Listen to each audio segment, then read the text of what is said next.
This is the Inferno Podcast. It's the official podcast of UAB Athletics. Blazer fans, this is the place every week for an inside look into UAB Athletics.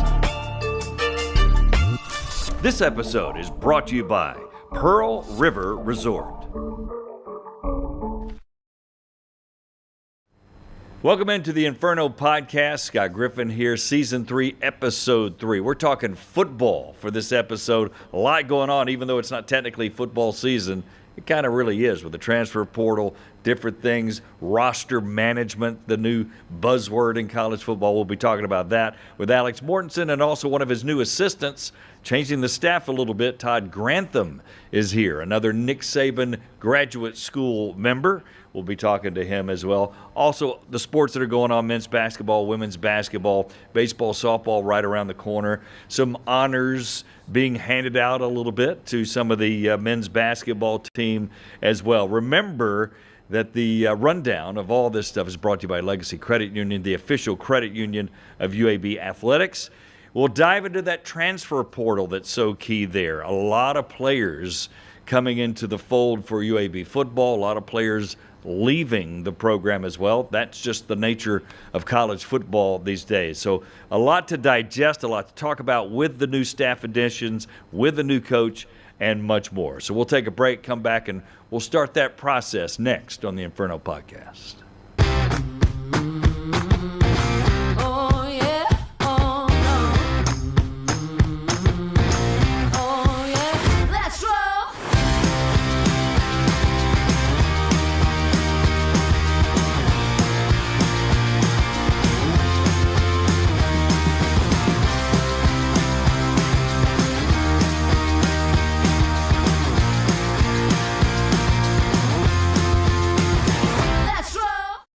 Welcome back to the Inferno Podcast. Scott Griffin here, and it's time for Coach's Corner, brought to you by Pepsi and Viva Health. We got two coaches here. It takes two when it's football season and you're signing guys and everything's going on. Of course, head coach Alex Mortensen and the new defensive coordinator Todd Grantham joining us. Gentlemen, how are you? Good. How are you doing? You guys have been lounging around a little bit, just kind of taking it in slow, right? Yeah, I've been chilling. Yeah. Now, kind of describe, first question, the intensity, the activity, the what's going on while the guys are working out and starting on the classes or whatever they're doing. What are you guys doing? What you're saying currently? Yeah. Yeah. Well, we've kind of wrapped the portal up. Now, we did fight to the final hour on a guy, a guy or two, and we got maybe a story we probably couldn't tell on here, but we kind of fought to the bitter end to get one late. And then, and now, there's still junior college recruiting going on and high school recruiting. So that's kind of where we'll transition to now, currently. How many holes you got there? Well, or offers you can send out, approximately. We're under 5. I'll put it that way. Okay. We're probably under 5. So you can be picky a little bit. Yeah. Yep. I got you. Yep. And you, so new, what has been your role coming in? Well, when I got here basically 2 weeks ago, it was total chaos from the standpoint of we had to sign quite a few guys. Yeah. So it's been a constant, basically get up, you're evaluating guys come on campus, they get in here, they're going to have breakfast, go through the day. You may have anywhere from 5 to 7 guys, and then as they leave, another group comes in, and you're going to have them in at say 6:30 for dinner. They'll be here for roughly 3 hours for dinner, go to bed, and then you start the cycle over again. And then any free time you have, you're evaluating other guys to get them on visits, and then then you got to call these people, and you got to talk to them. You got to talk to parents or whoever about your vision for them and things like that. So it's pretty chaotic, and it filled a lot of time up, but yeah. I think we hit it pretty good, and now turns to developing our team, and then really we'll start that once we get through this 2-week cycle, right? With the high school coaching and the JUCO coach or the JUCO recruiting, and start developing our team with the guys that we got. Okay, we're going to go over the list a little bit. We're not going to go name by name, but we'll pick out some guys. But I don't think I've ever asked you this, and I'll ask you first, and then you can respond. I'm guessing with you guys and what you've done in your background, that you do more than video work. When you meet a kid, what are you evaluating? When you see him, when you talk to him, is there any evaluation there? Well, first off, because a lot of these guys are college guys, right? You can go to PFF, so it is easier to evaluate a player with the PFF system, meaning, hey, I can take a guy and look at his runs. Okay, I can look at how he plays the run. Then when you get to the passing game, I can look if he's a front guy. I can look at sacks, I can look at hurries, or I can just look at what they call key rushes. So I can do that. If he's a cover guy, you can basically see balls thrown at him and how he covers. So that does speed the process up. So from a talent standpoint, you're going to look at that pretty quickly, get an evaluation, and you always try to be flexible in your system, meaning I don't like to pigeonhole myself to say this guy can only do this. Right. So it's like, what kind of flexibility does the guy give you? And then obviously as the guy comes in, you got to recruit the guy. And so from that standpoint, to your question, it's more about, okay, this is our vision for you. This is how you see you fitting in our defense. This is how we're going to play you. These are the things you do well that can help you. These are the things we're going to work on. This is how we're going to work on them. And you kind of give them a vision for how you're going to play them, what their role is, and how you see them competing, for our team next year. If two guys are equal, Alex, let's do quarterbacks. That's what Right. you're the whisperer of. So, and they're pretty equal. Vid tape, and by the way, PFF's Pro Football Focus, what Coach was talking about. So they break down everything, and you're looking at that, and it's all equal. But you meet a guy, and can you get a feel for a guy than another guy? Maybe it's questions you ask, or just a feeling, Right. or is that possible? Sure. Yeah, I think, obviously you talk about tangible and intangible qualities. Tangible obviously being the things that you can measure more easily or you can see. And, I think Coach Grantham hit the nail on the head there that, a lot of these guys that are college guys that are in the portal, you have a larger body of work and it's collegiate. So the level of competition, you have a better idea of what that is as well. So that's the positive. Now, even then, the NFL has all that video, and what do? They still send scouts on the road to see guys in person. They still go to the games. They have a combine. They bring guys in for, workouts. So, you still wish there was one more layer of being able to work a guy out. And some of that is so you can measure some of the tangible things, right, to get true accurate measurements. But then there's that intangible part. So, yeah, to further, answer your question, I think being able to talk to them does help, but you gather as much information as you can on the intangible part too, because some people can be pretty, even if you think you got a sixth sense and you read Right. people's instincts, well, they can still fool you, right? So Sure. You try to talk to their coaches, and then you got to gauge, are their coaches, if they're trying to sell them, if right? they're trying to recruit them back to the school, you may not get the full picture. So you got to figure that out. So you got to find good sources of information, whether it's high school, the college coaches, or maybe people that were on the staff, to gather some intangible information. And the next part is, yes, your interactions with them on the phone and in person. And obviously when you're in person, you get more things to read. You get body language, you get tone of, you get to facial expressions, so on and so forth. So there's more information there. And so, yeah, a lot of times those things can be the tiebreakers when everything else is close to being equal. And I think the other part too is, you asked about what kind of questions you ask, through the years, you always do after action on, hey, why didn't a guy play for us? And, you don't have to be Albert Einstein, but, learning, Right, or right. love for the game or passion for the game, comes up a lot. And so that is something you want to talk football a little bit too and see how they handle that information as well. So I want to ask you this, then we'll get into players and UAB specific. But with the recent success of Indiana, has looking into a guy's heart, all the corny things that we think of, is that making a comeback? Or is that just a unique circumstance? Or do you guys still look for a player that maybe has that? I mean, you're always looking for intangibles because that helps your team. It makes your room better. That makes your team better. I looked at Indiana in the offseason. It's really a perfect storm, though, the way that happened. Because what happened is they took a guy from JMU, okay, that really took the 13 best players on his team, and he went to Indiana. And Indiana was not bad before he got there, meaning they had went to a bowl game 2 years before that. So they Right. had some decent players. So what happened is there's roughly 12 to 14 guys there. Those are kind of your core guys, okay? And from a cost standpoint, the guys coming from JMU did not cost a lot. And they were older guys. If you look, they're all older guys. So you were able to get roughly 25 to 26 guys that are your core players, okay? Which is no different than the National Football League. Like when you look at an NFL team, you can't pay everybody. So once you pay, say, Patrick Mahomes, his salary, well, where's that money coming from? So we used to color dot guys from the standpoint of, let's say that an elite player like Patrick is a red dot, okay? Right. Well, then you have green dots that are really good players, and are starters, and then you have yellow dots that are kind of like, rotational backup, and then gray dots are like, situational, probably not good enough, but you fill them, right? Well, if you have a red dot, you're going to end up having some of those lower level players to fill your team out because you have a salary cap, So my point is with Indiana, they were able to collect roughly 25 to 27 older guys, okay, that were really their core guys and they're good football players, and combine them, and then they went out and were able to get a quarterback, they were able to get a couple defensive linemen, a skill guy, so they went out and get the right difference maker kind of guys. Right. So I personally think that's a perfect storm situation, the way that one happened, and we'll see if it can happen from then on. But I do think character and all that stuff is important, but also those guys are very mature. I mean, I think they average 23 and a half, yeah, right? Yeah, they're actually only 2 years younger than the Green Bay Packers. Right. I mean, Yeah. I saw that. Green Bay, I think, is 25 years old, Right. and they're 23. So the maturity thing is definitely something that's important.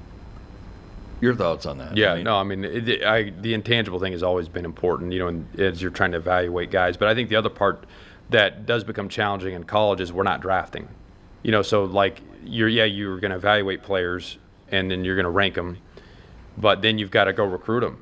And there's that component of like Coach talked about a minute ago, selling your program, selling your vision for them. And so sometimes, you might want the guy that's got higher intangibles, but you may not always get them. Because of how you got them ranked. So yeah, a lot of times you're trying to prioritize that, but we're not in the business of drafting either. Right. And there is a difference, obviously. Yeah. So, all right, let's talk about some of these guys. You got 36, I see. I think the actual number is 41. That's, basically close to half a team, if not half a team right now. That's normal, right? I mean, people may be shocked at that, but I don't know what the number was last year, but is that normal now? It's close. It's right? Close to normal. I think if the abnormal part of maybe what we went through, or closer to abnormal, is because of where we got hired. Kind of in that December area, we weren't able to maybe get as large of a high school class as you typically would. Right. So it made these 2 weeks more chaotic. Because some of the spots to fill wasn't just players exiting our team via graduation or them going to the portal. Or I suppose it was that, but had we, signed, say, a high school class with, say, 20, or 18 right, or whatever. Normal. Yeah. Now you're not having to do quite as much of this. Right. And you still want to do that, right? Your philosophy right now is... Yeah, we do. I mean, obviously we're not going to pigeonhole ourselves, but we would think in a year from now, like, we're going to hit the state hard and hit the 5-hour radius really hard in recruiting and beyond. And then we would hope to be a little bit further ahead this time, say when we get to the December signing day and take more of those guys. That's the idea. All right, so we've got guys, just to give people an idea of the list, you got guys from like Itawamba Community College, Barrett Maddox. Then you got a guy like you got the last couple of days from Georgia, the running back, Rod Robinson. You got some Memphis, Marshalls, Oklahoma. There's a lot of picking from various different football backgrounds here. Yeah. No, I mean, it's just really, and a lot of them, some of them, it's like sight unseen. You just recruit them, you evaluate them, and get going. And then some of them, there's a relationship. Like Rod Robinson, knew our running back coach, Danny Mitchell. Mm-hmm. So you could kind of go through some of them, and there is some background somewhere. But some of those guys like KJ Daniels, may not be, even though he's leaving Oklahoma. He's from Louisiana, so this is kind of close to home, relatively speaking. So there are a lot of factors that go into how you end up getting guys here. Yeah. I saw 3 defensive guys from Oklahoma State. Yeah, that's so obviously Jatavian Pierce, Joe P. from this area. He was a guy that originally was committed to Tulane, and Oklahoma State, the previous staff there before I got there, actually went in late and signed him. So I was around him the whole year, from August on, and just, I love the kid. Like, he has no tape other than his high school tape. Right. But I knew about the kid, knew what he was like, knew his motivation. And then interesting with him is he was the kind of kid that, hey, went all the way to Oklahoma, and it was important to get back home, close to home. So, like, he's an hour and a half away. So that was really in our favor. So when this opportunity came about and we were able to get him, I mean, he was excited. Yeah. And that's just an example of a relationship. And another guy that doesn't necessarily show up on PFF because he has reps, because he didn't play last year. He's redshirted. So you kind of got to look at his high school tape. But then I got to see him in practice. That's what I was going to say. You've got that. I got to see him, and I got to know him. Like you're talking about the character, motivation, work ethic, his drive, all those kind of things. And he's certainly a guy we'd want in our program. So it kind of, worked out well for us. So that helps bring credibility to you when you start your message to your defense. You've got 3 guys, 2 defensive backs and a linebacker, that already know that message and liked it enough to go, all right, I'm following you. Correct. To UAB. So there's credibility there, I guess. Yeah, I think that all guys are looking for is, what's your vision for me? What's your plan? What's my role within your defense? And how are you going to develop me? Because every kid wants to play in the National Football League. Now, we all know that actually is less than single digits from happening percentage-wise, because it's very difficult. But if you're in a system that you feel like can enhance your development and improve your assets, because every player has assets and liabilities, and we always want to focus on, creating as much value as we can in the player. Right. And by being able to do that, and knowing the system and understanding what their role and their vision is, I think it made it exciting for them to come here. You know what I mean? Right. So I think that's a good thing. So this list, again, vast. I have 36 names. It's 41 per Athletics and Josh and those guys. So I don't want to ask you, okay, what about Todd Smith or Mark Johnson? Give me the overall view of this list from your perspective. What you got? Did you focus on 2 or 3 positions?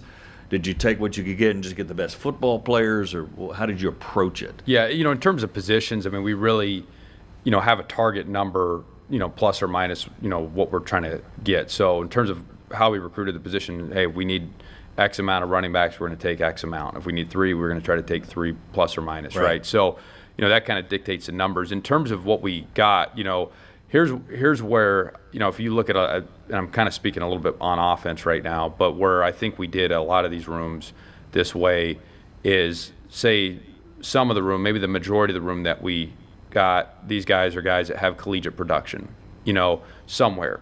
And then you got, like, you fill the rest of it, or we fill the rest of it with guys we feel like maybe they don't have collegiate production yet, but they're high ceiling guys. And we feel like maybe we can help them capture lightning in a bottle, or help develop them, or help them, we feel like their best days are still ahead of them. So there's a little bit of a balance there where we didn't swing the pendulum, completely one direction or the other, where it was like only guys with production or only guys that, have high potential but no production. So that's from 10,000 feet. That's one of the things we kind of did. You didn't get a quarterback, and I know you love Riley, and I'm saying, I'm not pigeonholing you that he's the guy perfectly, but you did not get a quarterback. So talk about that decision. Sure. Yeah. I mean, obviously we have Ryder Burton. Nate Rogers, Adrian Posse, Cam Jennings on the roster. And so, the one thing that is a little bit of a challenge right now is the roster's gone down to 105. I thought one of the best things we did, with Coach Saban at Alabama is we had what we called 2-spot practice, but you always had 2 fields running simultaneously in spring ball and camp. And therefore 4 teams. The 1s and 3s are going at one time, the 2s and 4s are going simultaneously. That allowed you to rep a lot of quarterbacks. Sure. And so, that does become a little bit more of a challenge. So it's not de-emphasizing the quarterback position. It's an incredibly important position, but we like the guys we have. And this is also going to give them an opportunity to go through spring and develop and get further evaluated. You've seen Ryder Burton's success with UAB, so and his. If you've watched the Inferno pod at all, his affections for you. I do notice 8, 9, 10 defensive backs on this list, and several defensive linemen. We know that defense was a major trouble spot for this team. Yeah, so we had to sign a lot of guys, number one, right? And the way it kind of fell was we ended up getting a lot of DB, corner, safeties type early. Obviously, we're looking for guys that had length, position flexibility, meaning maybe a safety can play a corner can play safety, to give you some of that flexibility. And truthfully, maybe a safety can play linebacker as they grow and that kind of thing. So that kind of just fell into play with those guys. And then up front, same kind of deal, looking for, you do have to have size, because size does matter. Okay, like Coach Saban always used to say, if it didn't matter, they wouldn't have weight classifications in boxing. Right. You know what I'm saying? So we ended up with some guys with some length and some size to give you some stoutness. But again, it was trying to get guys that had snaps. So it was a little bit of both, meaning, solid core guys. Like at linebacker, for example, what we're looking at is Mike linebackers. Both between them, they had 1,200 snaps the last 2 years. So 600 snaps a year. So that gives you some consistent production there. And then you're always looking for the talented guys. So really it came down to a combination of what guys that could affect the game, whether it be stoutness inside or ability to rush the edge, and then guys that had some productivity, and consistent snaps, meaning they were playing 500 to 600 snaps in a year, and a couple of them played them more than just 1 year. So I think that ends up being important too. So because of the number we had to sign, we were probably casting a bigger net. Right. And then as we dwindled it down at the end there, we ended up taking a couple guys that I felt like would be consistent players for us, to give us that consistent productivity and those kind of things. So, the challenge now is basically going to be getting these guys here and then letting us come together as a team. That's the big thing, is bonding these guys together. And obviously that means spring practice is going to be huge. It's always huge, really huge this year. So we should have started here, but tell me how this happened. I know the relationship in the background, but how do you make the call? He has a perfect storm. First year at Oklahoma State, they have a coaching change. Things happen. He's available, which is amazing. So talk about this deal. Yeah, I just want to say I'm really excited to have Coach Grantham here. I'm really, really fired up, and I think a lot of people are. So, we worked together in 2022, and prior to that, I've had to coach against him before, which is, I can tell you firsthand, is a challenge. He's tough to get ready for. He's tough to play against multiple times, and I could give you several examples of that. But we'd worked together in 2022 and had a really good experience, in the same building, and then so once we kind of I figured out that maybe he would have interest in the job. We spoke. Right. And had a great conversation and kind of went through the process from there. And he's got a great reputation. Obviously, like I've known him, but of course, a lot of people in the profession really, have a lot of respect for him. It's not just the coaches. It's, you talk to other guys that have played for him too. Players have connected with him and like playing for him, feel like they grow and develop and learn. And he runs a system that. Look, we do want to help our guys. Yeah, it is a small percentage of guys that make it to the NFL, but we want this to be a program that helps them develop in that capacity. Sure. And so we want a system that reflects the NFL. And Todd's obviously been at that level multiple times too. So I think that's another big plus. And then Coach Saban told me to hire him too. So I hopefully he didn't get mad at me for sharing that. But no, anyway, we're really, really excited to have him here. All right, so you didn't have to work financially. Correct. But I know it's in your blood, so why take this deal? Well, so first of all, you can only fish and golf so much, right? I'm 59 years old. I'm not old, I'm young. And at my point in my career, I'm going to choose where I work, and I love the South. Birmingham's a great city. My house is only 3 hours from here. My daughter's an hour away. Going to be in grad school. So from a family perspective, just being able to have that part of it was really important to me. And I like change. Like, if you look at the history I've always been, like, the good jobs usually don't come open. So when you take a job, sometimes it's to make a change. And if you went back and looked at Georgia and Mississippi State and Florida, we were able to turn it pretty quick. And that's what we expect to do here. So that part of it excites me, being able to come in and be a part of taking something and making it good and making it something that the community and the fan base is proud of. So that stuff I enjoy. And I would much rather be a college coach than, say, in pro football. And then you say, well, why is that? For example, when you're in pro football, you have a personnel department and then you have a coaching department. So, for example, with our players, let's say there's a guy that I really like, and I want him to be a part of our team, and I see a vision for him. Well, if the personnel side doesn't see it that way, his grade isn't as high. And generally speaking, you don't get that player. So a lot of times the personnel department in pro football will choose the players they feel is best for the organization. Right. Which I do think helps you as a coach expand your coaching, because you got to figure out how to make it work with what you have. But by the same token, I don't think you have as much freedom in pro ball as you do in college to put the pieces together that you want to make your team. And that's really what I want to do. I want to be able to select the players that I'd like to coach and to build a team to the vision that we have, and to give our community and our fan base something to be proud of. So that's what we're going to work towards. So tell me a little bit your philosophy without breaking down PFF film. I mean, these days you got to have a hybrid guy. Nickels become kind of base, right? Yeah. You've got guys showing 2 deep. They may roll into 3 deep when the safety comes up and it supports the run, and there's all kind of disguises and stuff. What do you do? What do you think's effective? Well, first of all, it gets down to having discipline, accountability, and toughness within your program, okay? Because you got to have that. And then after that, we always talk about playing fast, physical, and aggressive. Because, a lot of times it's not what you call or what you do, it's how you do it. You know what I mean? And I think that's the philosophy that you got to have. I mean, I can remember when I was in Dallas and we had DeMarcus Ware, and we run a blitz away from DeMarcus, and we're overloaded that way, and they had motion to tight end, so they had numbers on us. And DeMarcus sets the edge, strings out the toss, and it's a 2-yard gain. So like the worst play that could happen was 2 yards. You know what I'm saying? So obviously there's a player element involved in that, right? But I think the biggest thing is getting guys that are motivated, hungry, that want to be where their feet are, bringing them together, because football nowadays is about trust. Players trusting in you, believing in you, but they got to trust the guys next to them, because they don't really know those guys right now. Because you got to take care of your job. And if everybody just takes care of their job, whatever you call is going to be fine. Right. So it really gets down to playing fast, physical, and aggressive, and just understanding your fit within what we're doing, and then go play. And then it's about playing the next play. Because look, offense, they're on scholarship, they get paid too. So if they make a play, you make the next one. So I think that mentality has to be set early.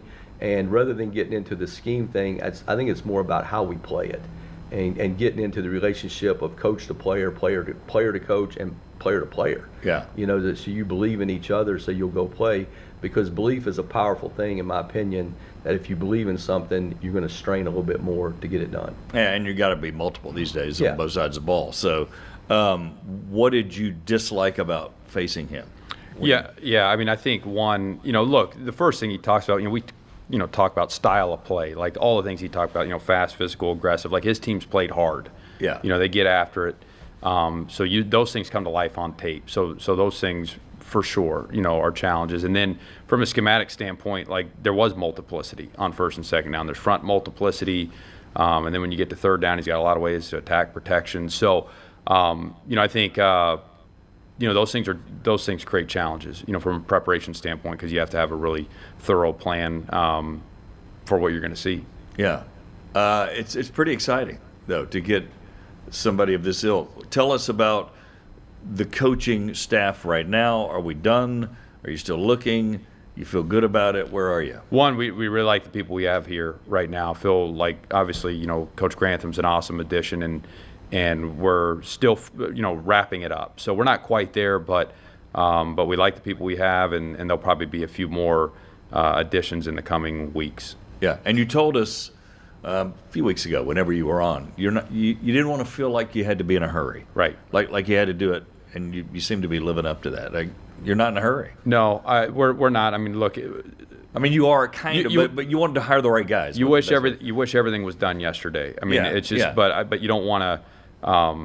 You don't want to speed it up and then be wrong on something. And I think the key is we got, having a strong defensive coordinator in here, and having the people we have had in has allowed us to go through this portal period effectively. And then the rest of it will round out as we need to. All right, before we go in the lightning round, have a little fun to wrap up this part of the show. You first, then Todd. What do you want to accomplish as of today? I know it can change. Going into spring training on an overall view, without going position by position. Right. Yeah. Overall view, if I'm going to talk really simply, look, I want to help every individual on this team develop in a multitude of areas. And I also so that's the individual. And we also want to develop a team. We've got to get, every program is going through this right now. They've got 40-something players that probably got dropped on their campus in the middle of January, and a lot of them don't know each other. So how quick can we come together and get to know each other and create a bond and be a team? Right. And then secondly, develop the individuals as football players, and that's what we love to do. We're going to teach football, and so those are those are two things that we want to get accomplished. And then the other part of it too, I guess, for us as a staff, is you evaluate your players in the spring, and some of that. That pertains to depth chart and how you want to approach the summer and fall camp. But some of it gets back to, hey, how do we use them? And how do they fit into the scheme? Or does the scheme change or tweak? I think one of the best, things I heard a long time ago was your playbook starts here. You figure out what your players are good at. It's this. You figure out what the quarterback's good at. It's this. And so right now we've got to figure that out quickly. So the evaluation, we evaluate them when we recruited them, but that evaluation process continues when they're on campus. Oh, absolutely, because you got them every day, like you were talking about with your old Oklahoma State guys. Yeah. Defensively, you're obviously focused on that. So what are you looking for? First of all, it's meeting the whole team. I mean, it's making sure that you introduce yourself to, guys every day, because you'll be walking by people in the hallway and you've never met them before. So you need to meet your teammates. Hi, I'm Todd, the new defensive coordinator. I mean, you got to meet people, right? Now, obviously, from a defensive perspective, I'm around those guys a little bit more, so that's going to interact. But even the offensive guys, meeting those guys, because I'm a big relationships guy, and I really do believe that as players believe in you and what you're teaching them, they're going to go the extra mile to learn what to do and how to do it and those kind of things. So relationship is really important for me, and I think that's important to get started with that. And then obviously after that, from an evaluation player standpoint, it's not so much to see if they can play, it's what options do they give us. Meaning, if you're going to rank your players 1 through 40, right? And let's say the 10th player goes down, well, you'd like to be able to put the 12th player in that you can rank. Sure. I don't want to put the 24th player in the game. You know what I'm saying? I'm bypassing a lot of players that we think are really good to put the guy that fits that position. So I think it's like what position flexibility does everybody have? And then how do we build our packages relative to that? And then it's developing the players, because I love the spring because you can coach and you can teach guys and you can develop guys because that does matter from that standpoint. So really your ability to educate guys, through learning from knowledge, because knowledge is power, and then being able to go on the field and be able to execute techniques and develop fundamentals to allow them to play fast.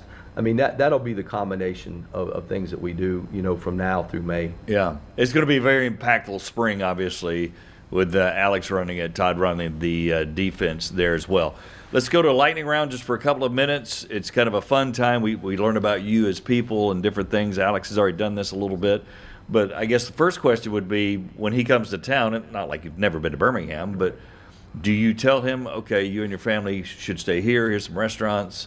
Well, how do you get it where it's not all football and business, if that's happened? We got him into a hotel, and we started talking players and football immediately. So you have not done that. We'll get there. Maybe we can do it right now. I mean, we will. No, in all seriousness, this relationship thing is a big deal to me. I think I said it last time I was on the podcast. I felt like the coaches that had the biggest impact on me, they were relationship oriented, they were great teachers, and they were demanding. But that relationship thing isn't just player to coach, it's coach to coach. So it's important to me. Yeah, I'm giving a scouting report on Birmingham, certainly, but hopefully we're doing some things together too and having some fun together as a staff as well. All right, so what do you want to eat? What do I want to eat? What do you like to eat? Well, you can tell I like to eat anything, really, to be honest. I'm not a picky guy, right? Yeah. Hey, look, I'm good with anything. Obviously, I like. You gotta have a favorite. I like spice. Spice. I have been to Papados. I have been to Papados since I've been here. I think that was the only free night I had. So I have been there, but I like Cajun food. I like spice. So that would be number one probably. Yeah, food's important though, and I'm not just saying this because we're doing the segment, but when you guys are sitting there working, you're not eating. No. You might be sometimes. He might be. Well, Alex is. Food's important, but getting players is a little bit more important. Yeah, but you got to have food. I guess food's brought into the place. So how big a decision is that? I think both of us had a lot of days we did not eat lunch. Yeah. I mean, it was like nibble on a little – because he went through it early. I mean, it was like you're either evaluating a player, you're recruiting a player via phone, or you're talking to a player that's on campus. Yeah. And so there's just a lot of days looked up at dinner and said, all right, it's time to eat, but we hadn't had anything all day. I haven't eaten in 3 days. So, Yeah. That's crazy. yeah. What do you like to do away from football? Do you put on music on the drive home or to the hotel right now? I like to fish. If I can fish, man, I'm happy. So I enjoy that. Was that part of the recruiting process? Did you know that? Or? We do now. No, I knew that a little bit. But Yeah. Yeah. So, what do you know about the fishing in the area? And I know you haven't done it yet, but will you scout out? I'll scout it out. I mean, at my place, I was fortunate enough to be able to build my own pond with a buddy of mine. So So you stocked it? I got an 18-acre pond that, it's kind of fun to chill out there and do that. Of course, Lake Oconee's there. I can fish that and that kind of thing. But really, anything to do with fishing is something I enjoy to do. So I enjoy that part of it. So when you want to mentally take a break, will you kind of look at fishing. what's hitting and kind of get tips or? Well, usually because I've done it all my life, you kind of know by the time of year, the water temperature, Right. that spring, all that kind of stuff, fall. I mean, Do I need to go deep? summer. Do I need to go shallow? So you kind of know what's in season and that kind of thing. So I usually use that, and just being out there is great with me. I like to golf too. I'm not as good at that, and the problem with golf is like whatever you shoot, you think you should shot better, but in reality, you're probably lucky to shoot what you shot, Right. and everything. So I like to fish. I do like to play golf, but I'm a much better fisherman than I'm a golfer. Yeah. Will you give him time to fish, Alex? I mean, We'll- you going to be one of we'll those have- bosses? Or We'll get through recruiting. We'll have time. whenever that is. Yeah. Right? All right, remind people what you like to do. I'm pretty simple. Besides look at film. And, Yeah, I mean, I am doing what I enjoy doing. I mean, look, if you look at my notebooks, and unfortunately, even some of my some of the backs of some of the tithing things they give you in church, there are a lot of football plays on those through the year. So I am doing what I love to do. You're not doing that during the sermon. Not anymore. Yeah. Grew out of that, but really, truly, I love football. I really love the game. I love the scheme and the strategy of the game. I like to work out. I haven't done much of I that. know, and you said you were going to try to get better at that. Yep, that we're delaying that for another 2 weeks. So, but really, since for the last 6 or 7 months, there hasn't been a lot of working out. But that's what I like to do. I really like to work out, and I like to eat. I do like to eat. So those are probably my two favorite things. It's going to energize you, in the middle of the day if you take a break and go down there and throw some weight around. That's right. It's going to make you a better coach. I think you're right about that. So we're going to carve some time out here before long. All right. We got to get you some spice restaurants around here and anything. I know family's important to both of you. How do you balance that? I've not asked you this before, and you can go first, Alex. And how you balance family, because especially at this kind of job with everything going on, he's new, you're new, not really new, but new position. How do you try to balance that at home? Yeah, in all seriousness, going back, I know we were joking about, having time to fish or do other things. Like, this recruiting thing over this portal cycle, there's really no other way than for it to be just, full speed. Time investment. Yeah. But we are going to try to have a calendar that's set, months in advance, have, logical office hours. I think coaches are better when they're fresh. I think there's better when you got a little balance. I think when you can get a workout, when you can spend time with family. So, those things are. So I think the time management part, gives way to that, and part of it involves just being efficient, being organized, having a plan, and not wasting time. So, we're gonna do that here, and so that's kind of the deal. You were talking about that was a big decision on choosing you, AB. Oh yeah, exactly. It's close to home. I mean, I am about family. I think the biggest thing as a coach, you end up appreciating, quality of time over maybe the amount of time, that you have and everything. And also being able to have a wife that can handle everything so you can go out and do what you love to do from that standpoint, makes it easy for me from that regard. So I just think it's about understanding the allotment of time that you have and making the most of it, and, just enjoying it when you can. Absolutely. Well, we welcome you to Birmingham and UAB, and Alex, of course, doing a great job here and feeling good about your staff, and we appreciate you guys taking a little bit of a break. I know you could have got a workout in, but you got some information here on the podcast, so thanks for hanging out with us. Yeah, thanks for having us. All right, Alex Mortensen, Todd Grantham head coach, defensive coordinator for the Blazers. We'll take a break, come back with more here on the Inferno Podcast.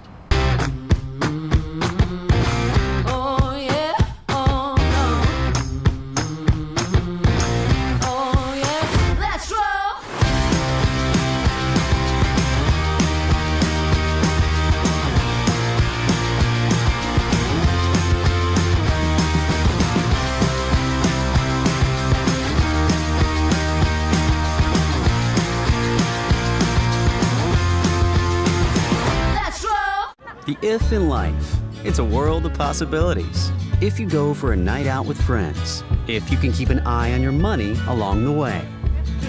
If you know you have overdraft protection with no fee transfers from savings. When you get a low balance alert, it's easier to say yes to fun. If that sounds good, try Regions Life Banking. Stay ready for the if in life. Regions Bank, embrace the if in life. Welcome back to the Inferno Podcast. This week in Blazer Nation, brought to you by Children's of Alabama. A lot to talk about here. You got baseball coming up. That'll be starting in about 3 weeks from now. They'll start on the road at Florida. Got some injury issues going on right now. But again, beginning of the season, anything can happen. And I know Casey Dunn is working with those guys as hard as you can. UAB softball also starts in a couple of weeks as well. They'll start at the Southern Miss Tournament too. So, some of the things happening this week in Blazer Nation as far as a lot of the sports going on. So some of the spring sports still trying to get their legs as they start their seasons as well. So great podcast. We appreciate Alex Mortensen and Todd Grantham being on and trying to get ingratiated with the transfer portal and what this UAB football team will look like this year. We hope you've enjoyed it. And until next time, Scott Griffin saying so long here on the Inferno.